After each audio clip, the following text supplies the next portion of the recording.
ekisinga okuba ekikulu kya ifirizi abantu babadde bagamba nti oba abasuubuzi tugamba nti gavumenti weba esaba omusolo egusabire eri ku mafakitole oba egende wali wetegera konteyina wezituukira omusolo egusabira awo awantu wamu abantu ekisinga okubatawanya tebaagala kubalumba gye bakolera kulaba nga ate nayo basololezaayo kibaleetera obuzibu kubanga ne bakasitoma kita bizinesi abasuubuzi bajja oli n'ava mu kyalo nga ze n'emitwalo akabokisi n'omukwata ekisooka n'abantu be yasindika mu firudi tebamanyi kye balina kukola tebamanyi muntu alina kuwa ifirizi n'atalina kugisabibwa abula buli omu bakola ki bagimusaba ekintu ekikyamu tebakisomesa abantu nga bwe kyalina kubeera gavumenti abasuubuzi bagamba eteekewo omusolo gwa mulundi gumu oba omuntu emusabireeyo ku kampuni kigwereeyo naye ekintu ky'okujja okubanga abasoloza akatale k'ennyaanya nti bw'ogula bokisi bakusabe risiiti tekijja kukola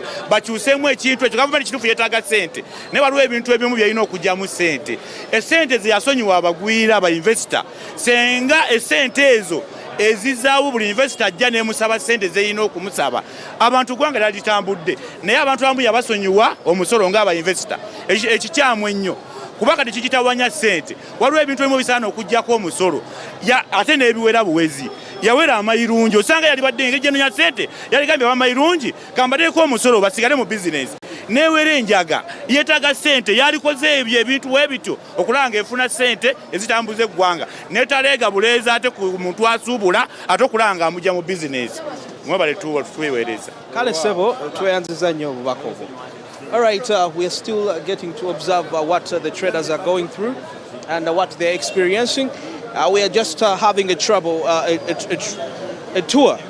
through the city as we are seeing the situations at large, how they are happening that way. But now we can proceed later on. We are going to cross over, getting to see what people really want to say about the situation that is ongoing. The traders are really down on the strike, shutdown strike. I've seen quite huge police vehicles touring the place. Yeah, what does, of course, in some sort of a way to, make people, the traders, in order in terms of to avoid any possible harm which might happen later on as the strike proceeds. But that is what we are observing currently.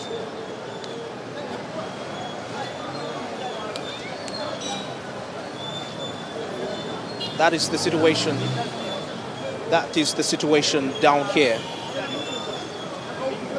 Out of order, no business running, and this seems to have been a well-planned event, a well-planned situation, as you can see. We are touring, and of course seeing police all the way here. Police traveling all the way, getting to the traders. So that is the situation.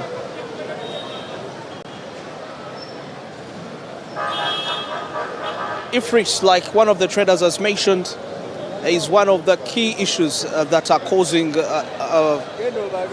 commotion, amongst the traders. And that's why they have decided to put it off, put on a strike. No working today, no economic activity that is going to be taking place. And we know what this signifies for the economy. We know what this signifies to the economy. And now let us proceed. Shall be sloping still further down to see what is happening here. All right, let's keep on having a tour around as we see exactly what is happening. Anything can happen. What is happening here? Some are saying they are ready, anything can happen. Well, let's wait and see how this transpires out here briefly. So this is the situation at hand, and this is what is really happening.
kakati omusoro gwali siiti nze ntunze owulira nkikuza factory esasudde omusoro nkituuza mu dduuka baagala bwe mba nkitunda ne mukiweera omusoro batugyeko obusiru babbi. The traders are really not happy at all with what is happening here. As you can clearly see, they can clearly see what exactly, how mad the traders are.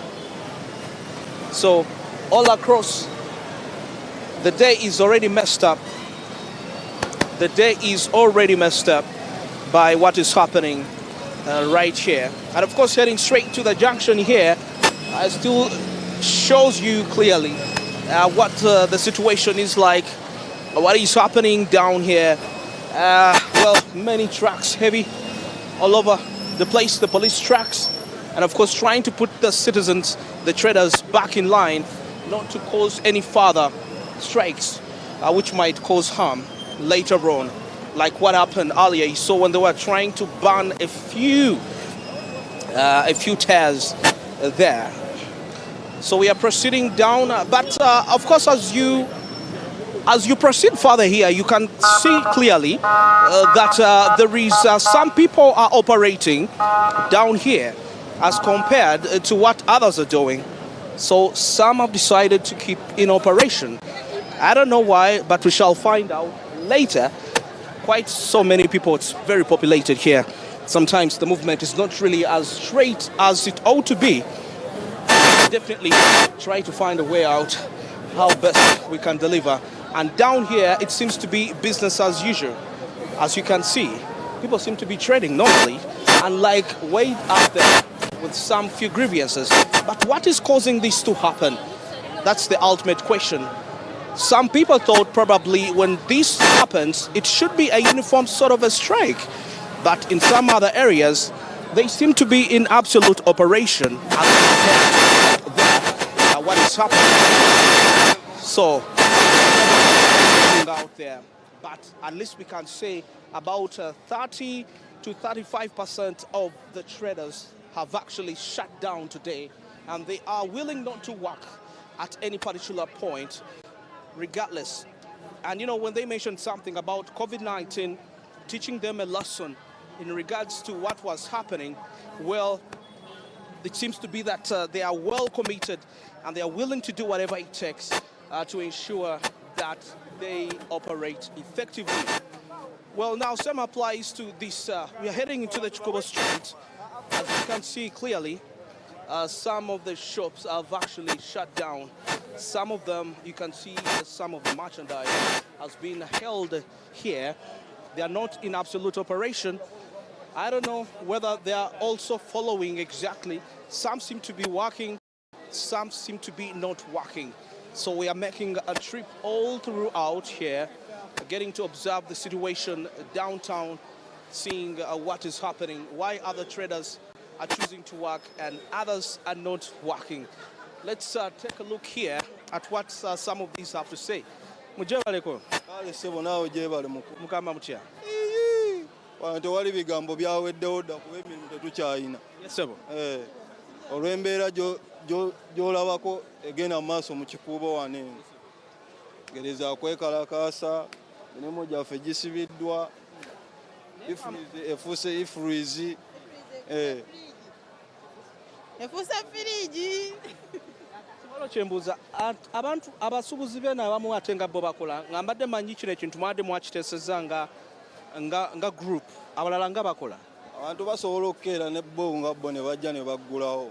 Naye era kati okusinziira ng'obudde buno w'obulawa, tosobola kufunako yadde n'omuntu azze okugulako ekintu. Okuleka okuggulawo n'otuula mu dduuka lyo n'obeerawo n'osirika. Kyenyinza okugamba ku budde buno. Kati kino ekintu muli beetegefu kitwala paka bbanga ki? Kino ekintu tulina osigala nga tukitwala mu maaso paka emisoso gavumenti gye yateekawo ng'emaze ogisalirako ku basuubuzi. Gavumenti erina okutolerako okumanya omuntu w'ewansi. N'okuvaayo tusalirako tukendeeza ku bisale byayo. Ekisingira ddala ekikulu okutuggyirawo ifurizi. Eviirewo ddala. Kuba tuli mu kunyigirizibwa olw'ekyo. All right, still making a tour in between here, but you can clearly see the whole street. It all looks like it's not really in operation. Yeah, we normally, when you move on any other day, this can be quite a busy place. But now, at this point in time, it seems to be empty. Nothing's really happening. The streets are really empty. No business is moving on. And if Chikubo is also shutting down, which is one of the fulcrum when it comes to the heart of Kampala's business, then what does this really mean when it comes to the availability of the different commodities in circulation in the market today in Uganda? So we definitely have a challenge here in terms of the velocity of the movement of the products to their desired destination. So definitely it means later on we shall see businesses halting operations, you know, talking about most especially those businesses on the suburbs, you know, because they need most of these products, they use most of these commodities and so many more for various reasons, and now they are shut down, which is actually not appropriate in that line. So that is exactly what is happening. The situation, as you can see clearly, the business center, Chikubo, is not in operation. Absolutely, it's not in operation. As we are moving down the streets, it clearly shows you that the range is, you know, the tide is low. The tide of business is quite low, as we can see, as we proceed efficiently here. No more, very quiet, very, very, very quiet, the situation down there. Let's keep on proceeding. Of course, we have quite massive trips to make down here, observing traders. Some of them don't even want to speak. They're just fully stranded in all their ways. But we have decided to take a trip all through and see where this really ends. Want to see where all this really ends out to be. But of course, later on, we anticipate things might get back to normal later. But we're definitely not ruling out this fact that we are touring all through to ensure that there is an absolute aspect here. So mujebaleko. Mbera cheriwo. Mbera musolo. Solo yakasa. Abantu ekyamazima kiri nti gavumenti yo ngayo yetaaga etufuniremu ko ku kisaa. Lwansonga ki eno ensonga eriwo ya e-fills oba e-receipt. Nti e-receipt yeki omani abantu bapa basinga tebakitegeera. Ne e-receipt etegeeza ki oba kyekiriwa. Nti buli customer ze ku dduuka lyo okikakatako okumuwandiikira receipt ku bintu byaguze. Receipt eyo lwaki tugitaddeko nnyo omulaka nti customer oyo gavumenti emufuneko ku kintu kye ky'omuguzizza. Kitegeeza ki olinako nnusu 2 ku kintu ky'oli mumuguza. Gavumenti yagalako nnusu 10. Abaana tulina okubaweerera. Tulina okulya enju tuzipangisa. Bannange ffe tugenda kukola ki nga nakana akatono ke tubadde tufunako ekakekejjudde paka ku 70% gwosigale ng'osuubula naye nga olinako 30% gy'olina okufuna ku ebyo ebintu by'oguze. Jjukira kankujjukizemu ekintu kimu w'okolera bajja ne basoloozawo income tax eyo giwa ebintu okubitikkula nga mubitikudde nakawa bw'oba tolina musolo tebivaayo. Baba babibaza obikutulako omusolo. Kitegeeza wabiweera dde omusolo, w'okolera waweerawo dde omusolo, kyokka n'ekintu ky'oleze nga bamaze ogisoloozaako nakyo bakinyuunyuuse ddala okutuuka ku level esembayo. Olina 30% oweerera, olya, osasulako transport, landlord omusasula, olina osasula school fees. Bannange mwagala tukole kiffe nga gavumenti. N'ekirala tusaba aba TV temuddamu kutula bintu byaffe tubyogerera ivu balaga obutali bumativu bwaffe. Naffe tulaga obutali bumativu nti naffe ennaku etuluma. Customer wange mufunako nnusu 2 kyokka naawe wa gavumenti era oyagala era n'ekikumi kye mufunako ate naawe era okitwalako 70%. Ffe tukole ki? na kampeko n'omulala naye alaga ennaku sijja kwogera nzekka tuli bubi bannaye emisolo gifuuse emisolo irisiiti oti konteyina mugijjako omusolo ate kale ne kasoma gwe tuguza mumuggyeko omusolo bannaye mukyuseemu embeera tuli bubi embeera mbi nnyo bannaye wetukolera tusasulawo amafuta byonna babirinyisa dda byonna kale ffe tugenda wa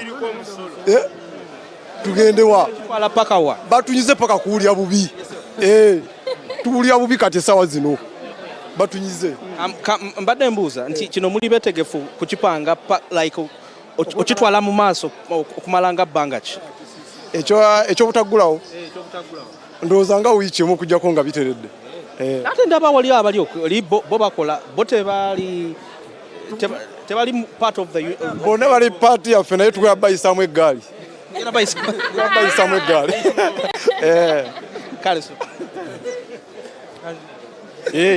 bannange ensonga gye boogeddeko ensonga yeeyo fena yetuyimiriza wano paka nga gavumenti emezotereza ensonga zaffe waffena tuli bannayuganda bannaaye naye gavumenti esusse nnyo enyize omuntu wa wansi enyize omuntu wa wansi simanyi obaga batukuŋŋanye batutte lumu tumanye kati wa wansi ye avuddewo okusinga tunabonaabona ze ensonga zange sijja balimba kale sebo tweyanziza nnyo obubaka obwo. I think you can see what the traders are really going through. It's a very hard situation for them. Well, like I said, if you're still employed by somebody and you're not self-employed, this might not make sense. But not until you start to self-employ yourself. That's when you will get to understand that taxes can actually be very hectic, very tiresome when it comes to operation and so many more. But this is something that is really very serious, by the way, quite very serious. We are seeing another bunch of traders that are quite tired, and now we want to get in touch and see what they have to say. Sebo jebaleko. Kale sebo jebaleko sebo. Mbeera ki eriwo? Mbeera eriwo naawo giraba ya kuggala maduuka olw'ensonga ya infurizi n'ebirala ebigenda mu maaso. Esebo. Naye nga ffe ng'abasuubuzi tugenda kuggalawo okutuusa ng'ensonga zaffe zikolebwako. Esebo. Naye kambuuze, sometime back mwalinako meeting ne commissioner wa URA. Biki bye mwakaanyaako? Kuba nzijukira baagana bannamawulire okuyingira mu meeting eyo ne kireeta obuzibu. Yes, nze naliyo kennyini mu meeting ne basooka ne bagoba abamawulire naffe ne tugamba bwe bate baliiwo tulina okufuluma naffe ne tukola ki ne tugenda ne bakomawo. Kati embeera eyo baatugamba nti tugumiikirizeemu ensonga zaffe bagenda zikolako. Naye tewayita nnaku bbiri ng'ensonga ze twali tukayaniriza infurizi era nga sawa yemu nga ku miryango abasajja we bali bakomyewo bakwata bintu. Oba oyina ebokisi yo kasitoma omuguziza ebintu atuuka wali bamusaba infurizi. Infurizi bw'aba tagiina abasinga bakasitoma tebabimanyi nabbimanya bavudde mu byalo tebamanyi infurizi kyeki. Olwo okukakkana nga bamugambye leetayo kintu kidogo bwe bakiyita okitegeera bagamba leetayo kintu kidogo oba ebanguzi simanyi nga bagamba muwayo emitwalo nga 2 oba kakadde nga bali bayisaawo ekyabwe ne bali enguzi. So n'olwekyo ffe tuli bakakkamu tetugenda kwekalakaasa muki tugenda kuggala amaduuka gaffe mpaka nga gwe kikwatako avuddeyo n'atunnyonnyola ku nsonga ezigenda mu maaso. Ekirala okulaba nti abamu ate nga balinga bo bakola ebitundu ebirala ekyo kyo mukyogerako ki? Abo abatakola abali mu kukola saawa zino nga abaguddewo amaduuka baguddewo yes naye obulumi tebunaba kubatuukako. Kati nze ngaza ayogera bakwatako omwetisi ng'ayina emaali ne bamaliriza nga olwedde balidde enguzi 20 nga gigenze. So kati oyo aguddewo abatamanyi ki kigenda mu maaso. Esebo. Yes, so Smart 24 TV, we are coming live here at Chikubo, observing the situation, a shutdown, economic shutdown. It's a shutdown strike, actually. And we know that Chikubo is one of those areas that generating a lot of income in terms of taxes. So if they are not operating, how much money is the government losing as we speak right now? So that is quite a question that needs to be put into consideration by the different authorities to ensure that there is a smooth flow of activity within this particular area. Not only Chikubo, but also other areas which are quite busy. And a part of the major concern has been in line with the sewage alongside this very place. Sewage so much disturbing the operation of the different activities. So they are calling in for the amendment of such a thing in that line and perspective. Of course, we are still touring in down here, and later on we shall be heading towards the Chiseka side to see the situation, what is really happening when it comes to the business, shutdown strikes right here. And of course, I managed to get in touch with my long-time friend, Mwami Regaba Jebaleko. Ensonge no. Sebo wetulya jogera. Yes, sebo. Oba tuwadde omwaganya. Tugadde ekibuga kyaffe kino ku lw'ensonga zino bbiri ziringa nnya. Tusaba ebikwekweto URA ebyatadde mu kibuga bituveemu ebya ifreeze. Ifreeze ensonga eno basebo ne banyaba ekubye abasuubuzi abanene naye tetwasooka gitegeererawo. Yakuba Nakumat ne kuba supermarket zonna zi Taskis ennene ezo zonna ne Shoprite era ndowooza mujjukira bulungi nnyo be basooka okuteekebwa ku sisitimu eyo ne bamira. Kati ku ssaawa eno tulina munnaffe musuubuzi munnaffe Hajati Senana wali bamukubye assessment za billioni 3 naye nga sisitimu eno yekola ki yemukuba. Kati ffe tugamba basebo ne banyabo mu mbeera mwe tutambulira singa enkola bagireeta mu ffe abatini tugenda kusigalawo. Abali badde ng'ekizampo be baataddeko abali wano waakoleramu ensobi emu n'ataga bali siiti bamukuba engasi ya miliyoni 6. Kati tuba twaniriza ekyo. Twagala ebyamaguzi byaffe bye badde baagala okupimira mu kilograms biteebwe nga tuyita mu values bye biremezaayo containers. Ekirala basebo ne banyabo embeera y'okuba nti balandiro ate VAT wa baagala muteekako for 18%. Twagala nakyo kikakkanyizibwe. Twagala accounts z'abasajja zonna n'abakazi ze baakwata olwa system eno eyajja eya URA basebo ne banyabo nazo twagala bazisumulule ne bi penalties byonna bizzibwe emabega lw'ensonga eyo nziruseewo ku lw'ebyokwerinda. All right, you can see the traders are speaking all this in ultimate fear in terms of what they are doing, what they're deciding to operate. But anyway, this is part. It's not the first time we're seeing such shutdowns in countries, in histories of economies. We've seen this in quite massive ways in various countries like France. All these were done as part of the way to express grievances. It's some kind of a strike. It's not harmful. You're not causing harm to any person. But of course, as you know, as you proceed along the way, this can turn out to be a bit, violent. You never know. What is it likely to be? Because if you can see some of the trade leaders, they're speaking to the media, but they have this fear that any time things may, turn out bad for them and not operate effectively like how they thought things should operate. So let's keep on our trip down here at the Chikubo route, proceeding, seeing businesses shut down, and glad that the traders are keeping the solidarity real. Yes, they are keeping it real in all aspects to make sure that everything runs exactly. And he mentioned something quite very interesting that is in line with part of the big traders, that the system is actually being milking money away from them, talking about billions of Ugandan shillings, with some of their traders. So the question is, yes, so if this is happening to them, how much more the small traders? As we can see, some of the big shops which shut down due to this very own system. So when it comes to the small traders, what exactly would it impact them when it comes to business operations, balancing up the checks and balances? And remember, some of these people actually have a huge payroll. They have people to pay for various reasons and various occasions. So that explains exactly what is going on and what is happening right here at the Chikubo, downtown Kampala's fulcrum of trade and so many more perspectives. But let's keep on the journey. Let's keep the trip around the city on this very cold day, cold Monday. Of course, threatening to rain. It's the 8th of April. It seems to be like it was a planned strike, like I mentioned. It seems to be something so perfect. Many people want to really discuss a few matters here, and now we're getting in touch.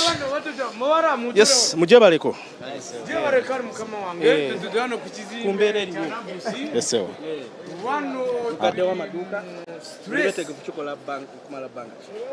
Wabula tetuli sure ebbanga lyetugenda mala naye ekikulu kiri kiti nti tulina okugumamu mu mbeera gye tulimu naye abakulu basooke bawulirize ku nsonga zaffe. Of course, infreeze gye batuinforcinzeeko, yeah, the 18%, that is too much. Nga ku muntu wa wansi ate nga tonamuyigiriza what infreeze is. Yeah, kati awo oba tosobola kola ki? Tosobola kuinforce, tosobola jimuteekako because they don't know, the people down there, people bali mu business, they're in business but they don't know how to operate with infreeze. So infreeze tosobola giteeka ku muntu nga tamanyi ensonga eriwo. So they need to enforce it, but after training, after telling people about infreeze, you can't just come out of blue and you tell someone about infreeze. So basically that's what's up, and business is down. Bakati, I would think the issue may not be infreeze, but the taxes. Because even if it's told to the Of course, infreeze is part of tax. So that is kind of a double taxing. Because if there is import tax, withhold tax, attend no general enforcing people to practice infreeze, then it's not real. Like that is double taxing. That is double taxation. Yes. Kubanga sisobola gula wane chintu nga kiri taxed already. Kiriko VAT. Ate nange osubira nzo kitunda ate nange netekako VAT. How much am I earning? How much am I going to get? You get. Ate ne bizimbe byoka we pay VAT. It's okay. Rent. So ebyo byonna kati dala oba okolera ki? So basically kiringa nti batukakako ekintu kye tutetegera obulungi. Bakubanga olaba. So tulinga bakolera bo. Kubanga you can't put 18%. Kale 18% for what? At least bandi kakanyemu koko. Buli omu n'omuntu wa wansi nasobola okukola. Ale sebo nianziza nyensonga ezo. Yes sebo. Okay, nianziza nyo kuducha ku Smart TV. Gusinzira ku mateka y'egwanga. Abasubuzi no kuvuga abantu basora kwa burungi. Nego bubama bari bubi. Tubasoba kubera mu mberanga. Imbera jeno gyo turi mu yabutabaga. Tuvude mu kwekarasa kwasohoka tuze mu gokubiri. Tugana mu kampe akaruruka fe bagenda akabaka mu 7. Chetwade twagara kiri kimu. Uwigitigwa jeno yasabora kujena mu kikuba. Kwanga bikikuba broka. Abajeno twagara kokora kutunyonyora. Barja bana t-shirt ababuroka bambade t-shirt zifananga za feza bitisi baja kuduka ryo n'abasikane bajana batuba atakira kiriwo uwikitibwa amaje bwata nawe gasura tuzaga bagafurire baragisi tubareta maje mu kibuga gumba gusinzira kusemateka mbade nsaba uwikitibwa Musinguzi yakurayo RA ate yatekaho ikibina kisorozi misoro ate ikirara twagara kwatagana na Jeno mu 7 bahite bano babiri babanyonyere nzunga zetwetaga kwanga amwitisi icyakubiri umwitisi akora atya avude bino bano niba mugoba nagwe bino by'abantu batubanja turi mukomera mu abantu basibyeyo bano mwimitware 5 ate bino byabo biva wano niba bikwa wanzi nibigwa niba basiba ate kidako mugene maso baje bongerayo kale. All right, very interesting. You can see clearly how the traders are really grieved. They are really grieved, by the way. The situation is quite very serious, and as we proceed, this is not so busy. An area is really as such, just a bit calm, and but we shall definitely still keep the tour around we shall keep the trip around. All right, at this point in time, we're going to take a break, and we shall be returning still in what is happening in downtown Kampala in line with the economic shutdown strike by the traders, most especially in the areas of Chikubo. Same applies to Chiseka side, mini price, part of it, and so many more.